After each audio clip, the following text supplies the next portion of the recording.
மயிலாடுதுறை மாவட்டம் திரு இந்தலூரில் 108 வைணவ திவ்ய தேசங்களில் 22வது ஆலயமான ஸ்ரீ பரிமள ரங்கநாதர் ஆலயம் அமைந்துள்ளது. ஆழ்வார்களுள் பாடல் பெற்ற இந்த ஆலயம் பெருமாள் பள்ளி கொண்ட நிலையில் காவிரி கரையில் அருள்பாலிக்கும் பஞ்சரங்க க்ஷேத்திரங்களில் 5வது அரங்கமாக விளங்குகிறது. ஆலயத்தில் பங்குனி உத்திர உற்சவம் இன்று கொடியேற்றத்துடன் துவங்கியது.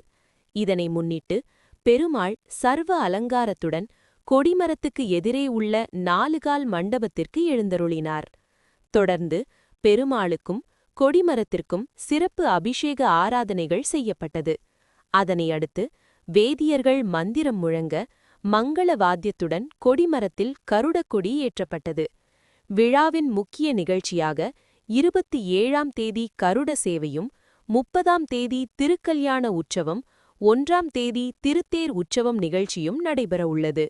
கொடியேற்ற நிகழ்ச்சியில் ஏராளமான பக்தர்கள் பங்கேற்று சுவாமி தரிசனம் செய்தனர். செய்திகளை உடனுக்குடன் தெரிந்து கொள்ள லைக் பண்ணுங்க, ஷேர் பண்ணுங்க, சப்ஸ்கிரைப் பண்ணுங்க, மறக்காம கமெண்ட் பண்ணுங்க.